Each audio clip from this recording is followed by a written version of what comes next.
आपको यदि ये मेरा वीडियो पसंद आता हो, इसे लाइक करें, शेयर करें, और यदि आपने हमारा चैनल एस्ट्रॉन टैक्सपिन अभी तक सब्सक्राइब नहीं किया है तो आपको हमारे वीडियो लगातार मिलते रहे, इसके लिए इस चैनल को सब्सक्राइब करें और उसके बगल में लगे हुए बेल बटन को दबाएं ताकि इसका नोटिफिकेशन आपको हमेशा मिलता रहे। एस्ट्रॉन टैक्सपिन में आपका एक बार फिर से स्वागत है। और हमने एक म्यूचुअल फंड सीरीज स्टार्ट कर रखी है और इस म्यूचुअल फंड सीरीज का नाम है म्यूचुअल फंड सही है क्या। फ्रेंड्स, कैलेंडर ईयर 2022 समाप्त हो गया और इसमें हमने देखा कि एक्सिस म्यूचुअल फंड के मोस्टली सेगमेंट्स ने या तो अच्छा परफॉर्म नहीं किया है या नेगेटिव रिटर्न्स दिया है, और इसके बारे में हमारे कई सारे यूट्यूबर्स फ्रेंड्स ने अपने व्यूअर्स को सलाह दे डाली कि इस फंड से निकल जाएं, इस फंड में इंटर कर लें। लेकिन हम इस फंड से क्यों निकलें और किसी फंड में क्यों इंटर करें, इसके बारे में कोई एनालिसिस कोई नहीं बताते। वो जस्ट म्यूचुअल फंड को एक जादू करार देते हैं कि हमने कह दिया कि इसमें इन्वेस्ट कर लेंगे तो दोगुना हो जाएगा, इसमें इन्वेस्ट नहीं करेंगे तो इतना लॉस बच जाएगा, यदि इसमें इन्वेस्ट कर दिया तो आपका फंड आधा हो जाएगा। मैं ऐसा कोई दावा नहीं करता, मैं हर फंड की एनालिसिस करता हूं और इस वीडियो के अंत में और या हमारे किसी वीडियो के अंत में व्यूअर्स हमारे इस पोजीशन में होते हैं, वो ये कह सके, वो ये निर्णय ले सके कि मुझे किस फंड में इंटर करना चाहिए और किस फंड से मुझे एग्जिट करना चाहिए। और इसी क्रम में आज हम बात करेंगे एक्सिस स्मॉल कैप फंड की, एक्सिस म्यूचुअल फंड के स्मॉल कैप सेगमेंट की। और इसमें एक मूल प्रश्न है कि क्या हमें एक्सिस स्मॉल कैप में बने रहना चाहिए, यदि हाँ तो कोई बात नहीं, यदि नहीं हमें किस फंड में स्विच करना चाहिए या किस फंड में इंटर करना चाहिए। मैं फिर रिपीट कर रहा हूं, मैं एनालिस्ट हूं, मैं कोई जादूगर नहीं हूं। और हमें लगता है कि इस वीडियो के अंत में हम जो एनालिसिस करेंगे, इस वीडियो के अंत में आप इस पोजीशन में होंगे कि आप ये स्वयं निर्णय ले सकें मुझे एक्सिस स्मॉल कैप फंड में बने रहना चाहिए या नहीं। यदि नहीं बने रहना चाहिए तो हमें किस फंड में इंटर करना चाहिए। तो चलिए इस क्रम में हम बात करते हैं। हमने ये एनालिसिस करने के लिए 3 पैरामीटर्स को हमें डिसाइड किया हुआ है। एक लिया हुआ है लास्ट 10 इयर्स का rank on the basis of return के बेसिस पे पिछले 10 साल का जो रैंकिंग थी उसकी बातें की हैं हमने बातें की हैं पिछले 4 क्वार्टर के रिटर्न के बेसिस पर रैंकिंग की। हमने बातें की हैं पिछले 1 सप्ताह का, पिछले 1 महीना का, पिछले 1 क्वार्टर का और पिछले 1 साल के rank on the basis of return. और इसके बारे में हमने 2 और स्मॉल कैप फंड को शॉर्टलिस्ट किया। एक तो एक्सिस का हम एनालिसिस कर ही रहे हैं, उसके पीयर में हमने 2 को और शॉर्टलिस्ट किया है, वो है state bank of India small cap और क्वांट म्यूचुअल फंड का स्मॉल कैप सेगमेंट में। जब हम 10 ईयर के रैंक में की एनालिसिस करते हैं तो हम देखते हैं कि एक्सिस म्यूचुअल फंड का रैंक जो था, जो रिटर्न था 2013 में 84.33, ये करते करते 2022 में 2.62 आया। लेकिन इसके रैंक की जब बातें करते हैं तो हम देखते हैं कि 2014 में एक्सिस स्मॉल कैप का रैंक 6 था, 15 में भी 6 था, 16 में ये 10 हो गए, 17 में ये 12 हो गए, 18 में फिर रिस्टोर किया है इन्होंने 3rd पोजीशन, 19 में अगेन इन्होंने 1st पोजीशन को रिस्टोर किया, 2020 में फिर 15 चले गए, 21 में 18 रैंक हो गया और 22 में थोड़ा रिस्टोर किया है, इट इज 9th रैंक। अब यदि बात करें एसबीआई और क्वांट की बातों में तो एसबीआई का रैंक 2013 से लेकर 2015 तक फर्स्ट था। ये रैंक जो किया है हमने on the basis of return किया है, मतलब among small cap segments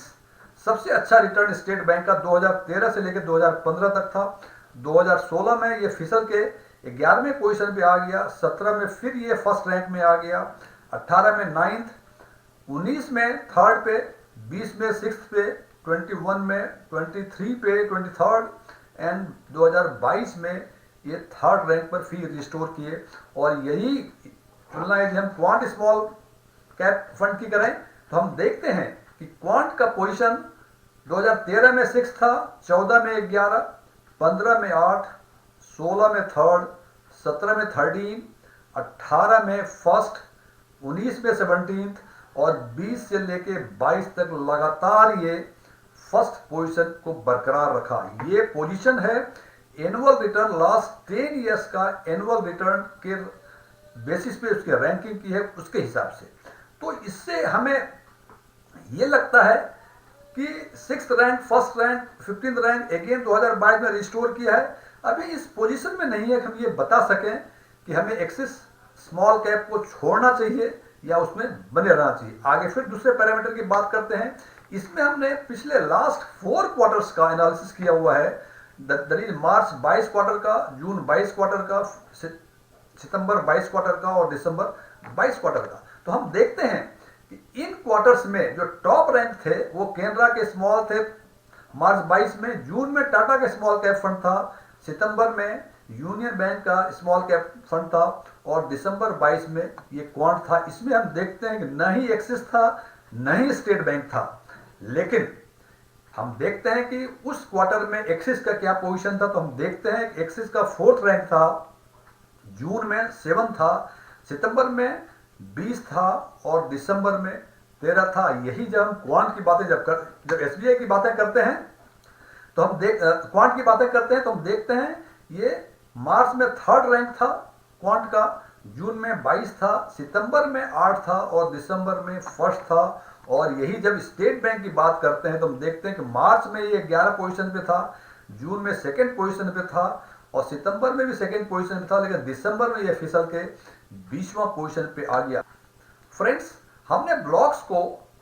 colour करके रखा हुआ है। Yellow means top rank, violet colour means ये 1st क्वार्टाइल में आता है और रेड मीन्स ये लास्ट क्वार्टाइल में आता है। जो अनकलर्ड है वो 2nd और 3rd क्वार्टाइल में रैंक के बेसिस पे आता है। अब बात करते हैं हम पिछले एक सप्ताह की, पिछले 1 महीना का, पिछले 3 महीने के, पिछले 6 महीने के, अब पिछले 1 साल के रिटर्न के बेसिस के रैंकिंग के बारे में। तो हम देखते हैं कि टॉप रैंक पे इन सारे पैरामीटर्स पे क्वांट म्यूचुअल फंड हुआ करता था और एक्सिस का पोजीशन वीकली लास्ट वीक में लास्ट पोजीशन था, लास्ट मंथ में 17 आउट ऑफ 30 पोजीशन था, 3rd मंथ लास्ट क्वार्टर में 28 में से 16वां रैंक था, पिछले हाफ ईयर में 28 में से 18वां रैंक था और 1 साल में ये देखते हैं तो ये 27 में से 10वां रैंक था। ये रैंक था एक्सिस स्मॉल कैप फंड की। यही बातें यदि एसबीआई की करें तो लास्ट वीक में 28वां पोजीशन था 31 में से, लास्ट मंथ में 22वां पोजीशन था 30 में से, लास्ट क्वार्टर में 22वां पोजीशन था 28 में से,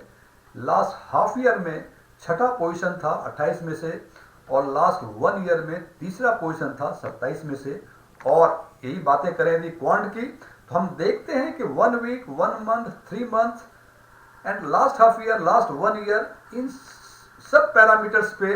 ये टॉप रैंक्स पे थे। और इससे हमें लगता है कि हमें क्वांट में इंटर करना चाहिए और एक्सिस और एसबीआई तीनों में से, दोनों में से हमें निकल जाना चाहिए यदि कोई किसी में है तो। लेकिन यदि हम इन तीनों का पोजीशन एक बार देखते हैं, एक जगह देखते हैं, समराइज करते हैं, तो इससे मुझे ये लगता है कि एसबीआई का पोजीशन एनुअल बेसिस पे आउट ऑफ 10 ईयर्स ये 4 साल में इन्होंने लीड किया, जबकि क्वांट ने आउट ऑफ 10 ईयर्स 4 साल इन्होंने भी लीड किया है। लेकिन एसबीआई जो है 2 साल जो है वो 1st क्वार्टाइल में थे, जबकि क्वांट केवल 1 ही क्वार्टाइल में था। तो केवल इसके बेसिस पे करें तो हमें लगता है कि एक्सिस से तो निकल ही जाना चाहिए, बिकॉज इसका रैंकिंग जो था 6-10 एक बार ही इन्होंने टॉप रैंक हासिल किया था, बाकी हर साल जो था वो 2nd या 3rd क्वार्टाइल में ये आ रहे थे। लेकिन यदि इसके बेसिस पे, यदि क्वार्टरली बेसिस पे यदि हम देखें तो हमें लगता है कि क्वांट ने 1 क्वार्टर में टॉप रैंक हासिल किया, जबकि स्टेट बैंक ने दो क्वार्टर में इन्होंने 1st क्वार्टाइल में रहा और क्वांट 1 क्वार्टाइल में रहा। मींस क्वांट का देख लें 1 क्वार्टर में टॉप रैंक, 1 क्वार्टर में 1st क्वार्टाइल, जबकि स्टेट बैंक 2 क्वार्टर में 1st क्वार्टाइल में थे। और इन दोनों में एक कॉमन चीज है कि एक क्वार्टर में दोनों ही म्यूचुअल फंड लास्ट क्वार्टाइल में थे। तो यहां से यदि केवल इसको अकेले में देखें तो कुछ और निकल के आता है। और यदि पिछले 1 वीक, 1 मंथ एक क्वार्टर और 6 महीने या 1 साल का रैंक देखें, हमें यहाँ लगता है कि क्वांट जो है आउटस्टैंडिंग है, एसबीआई और एक्सिस दोनों ही खराब हैं, लेकिन इन तीनों को देख के मुझे लगता है, इन तीनों के देख के हम इस पोजीशन में हैं कि ये निर्णय ले सके और हम ये कह सकें हमें एक्सिस स्मॉल कैप फंड से निकल जाना चाहिए और हमें इंटर करना चाहिए ये क्वांट में, और क्वांट में यदि इंटर नहीं करते तो हमें स्टेट बैंक स्मॉल कैप में इंटर करना चाहिए। फ्रेंड्स, क्वांट का पोजीशन अच्छा दिख रहा है, ये फंड भी अच्छा है, लेकिन इसमें ऑनलाइन इन्वेस्टमेंट करना थोड़ा डिफिकल्ट है, ये आसानी से नहीं होता है। यदि आप कर सकते हैं तो निश्चित रूप से आप एक्सिस स्मॉल कैप से निकल जाएं, क्वांट स्मॉल कैप में इंटर करें, और यदि क्वांट स्मॉल कैप में इन्वेस्ट नहीं कर सकते हैं तो of course you must inter into the SBI small cap fund. Friends, मैं एक डिस्क्लेमर दे दूं, मैंने पहले बताया हुआ है कि मैं कोई म्यूचुअल फंड सलाहकार नहीं हूं, और आपको यदि मेरा ये वीडियो पसंद आए इसे लाइक करें, शेयर करें, हमारे चैनल को सब्सक्राइब करें, और जैसा कि आप जानते हैं कि म्यूचुअल फंड पे हमारे वीडियोज आते रहते हैं, सबों का लिंक इसके डिस्क्रिप्शन बॉक्स में है, वहां जाके आप अपने मनपसंद का म्यूचुअल फंड के बारे में वीडियो देख सकते हैं। Thank you, good day.